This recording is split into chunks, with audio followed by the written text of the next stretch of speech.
Me Kimba radio broadcast, episode 1. Introduce yourself. I think I just did. It's me, Kimba. Longtime radio person, native South Floridian, born in Miami specifically, born and raised in Carroll City. What? And have been on the air, on the radio in South Florida for, well, a really long time, since 1987. And yes, I did begin in utero. Unfortunately, you may have heard, maybe you know some people who are in the industry over the past few months, there's been a bloodbath and annihilation. Is that too subtle? And unfortunately, I am one of the casualties. And I hope to be back on the air this year so as not to disrupt the streak of being on the air in South Florida since 1987. But the silver lining is, because I've been out for a little bit, I have been able to practice staying home before it became a thing. Yay! And we'll get back to the bad corona momentarily. I just want to let you know that the future podcast will be more focused around radio, the good, the bad, the ugly, the embarrassing, and stuff that could have been a Tiger King episode. I will dig up interviews and calls and stories. We'll call them musical shares. And if you are in 33015, that should be extra. And as is customary with most things in radio, I will take requests, not songs, because as a starving artist, I can't afford to pay the other starving artists the fees that would incur trying to play their songs. I wish I could. I have some great in-studio performances, but alas, legally, I cannot. So by request, I mean if there's anything you've always wanted to know about radio, but were afraid to ask, generic questions, if you lived in South Florida and want to know something specific to that, you can reach out to me several ways. Social media, sure. Some stuff's on the actual podcast page, but Instagram and Twitter and Snapchat and TikTok are all at me_Kimba. There's also Facebook.com/me_Kimba, YouTube.com/herkimba. If you want to see this podcast, you can do that. You can also email me, KimbaTyler@gmail.com. Now, if you know me, that's funny. And if you don't, all will be revealed. Makes sense, as will the restraining orders. And if you change your mind and listen to the entire thing, I'll repeat all those at the end. Because everything too, my hashtag, everything is a song lyric, because inevitably it is. So my episodes will be named after a song lyric or a song title, or as in this case, both. What? Our new normal, where we hear phrases like contactless delivery in these uncertain times. And one of my favorites, once the pizza goes in the oven, we don't touch it again. That's a new policy, by the way. Oh, man. And even with that, the really weird part for me is that with this pandemic, anything that happened since 1987, anything in the way of something major, a war, hurricanes, the Marjorie Stoneman Douglas school shooting, 9/11, major celebrities' deaths, anything like that. For over 30 years, I have been one of the people on the front lines of dispensing the information, fielding phone calls, letting you know what's happening. So it's really bizarre not to be doing that. Yet I am still culling information as if I were, because, old habits, I suppose. And that includes observing people and behavior. And wow, what I have noticed is that whatever somebody's personality is, it is exacerbated. It is now on steroids. If you're a germaphobe by nature, anxious by nature, and I also have seen people who apparently have not gotten the pandemic memo, like the guy at the grocery store who waited until his order was fully rung up to decide to call his significant other on speakerphone and discuss with her the bag of lemons that he bought that was $5. But they were Meyer lemons, but they're $5. And then she's asking if are they yellow? And I'm stifling a scream because I'm trying to exacerbate my patience, which is not as dirty as it sounds. So, we're all trying to keep our distance, get our stuff, and leave. And this guy waits till he's in line, where it's much more difficult to maintain the 6 feet distance and have a conversation about lemons. And the obliviousness is strong with this one.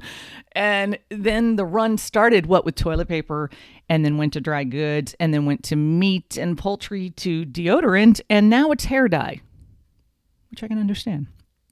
The Florida unemployment website. Oh, Lord. What a fustercluck that is. There's a group of us who were keeping in touch with each other because we've all been trying to get onto the site, which was impossible. You try to call, that was impossible. I believe they may have finally, maybe, got it so you can get through. We all managed to get through, but could happen again. So not really sure how that's going to all play out.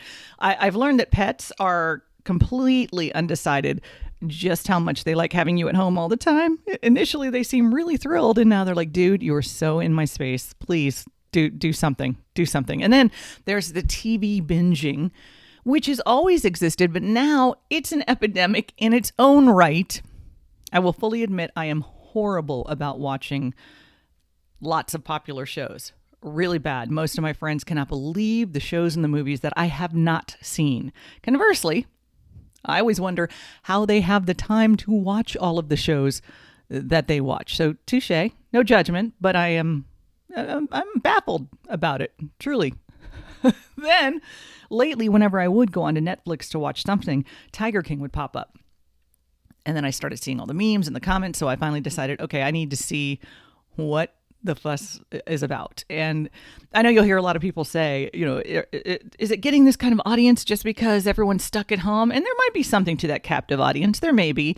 But I ended up watching the first 5 episodes in one sitting and watched the next 2 the next day. There is another episode that has since been added, a little extra for you.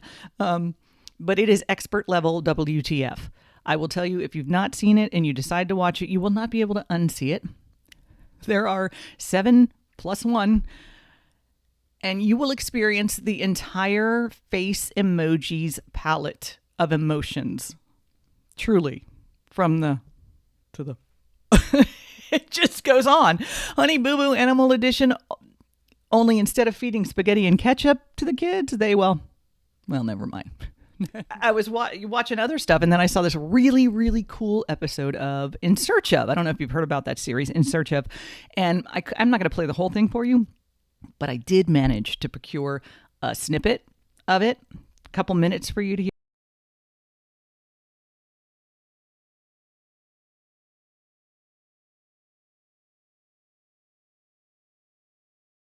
Turkey squirts at a supermarket in any town, US of A.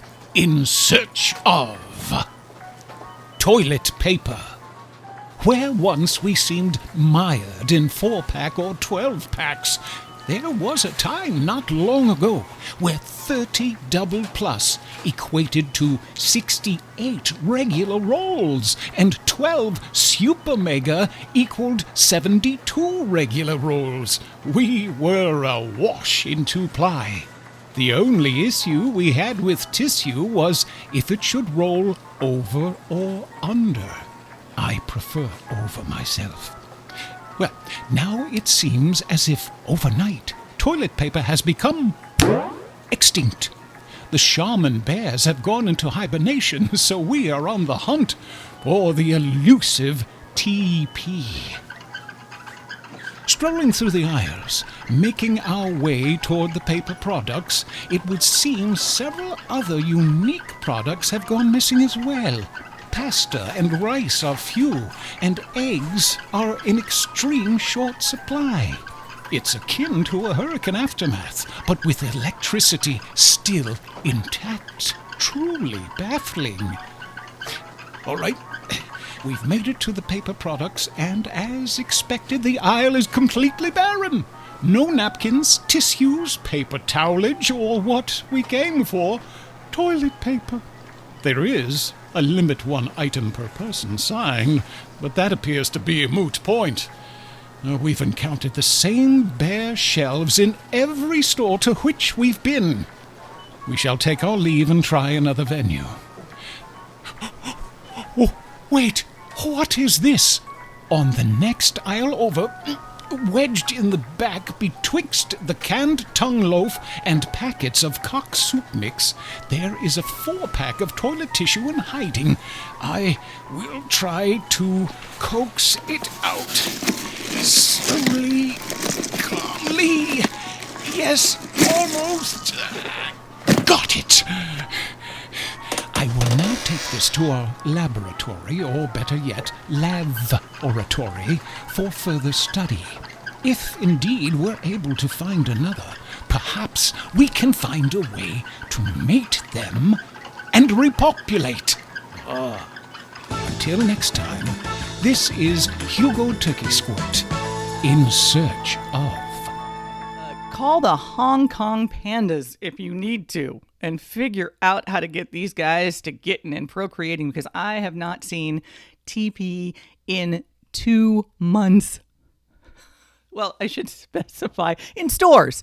I've not seen it in stores for 2 months. And I'm not really a hoarder or a stocker-upper. What I have done is I have just become acutely aware of how long you can make a roll of toilet paper last. It's an art. It's an art. And I truly hope that you are having a somewhat okay time in being all holed up, or as we South Floridians like to call it, hunkered down. Because you can take the radio broad out of hurricane season, but stay well, stay healthy. Oh, please, stay home. And you can find me social distancing at me_Kimba, Twitter, Instagram, TikTok, Snapchat, Facebook.com/me_Kimba, YouTube.com/herKimba, and KimbaTyler@gmail.com. I'd like to thank Dave Corey for my theme and Hugo Turk Squirt. And thanks to you for listening. And I hope you will become one of Kimba's herd. Thank you again for listening to Me Kimba Radio Broadcast.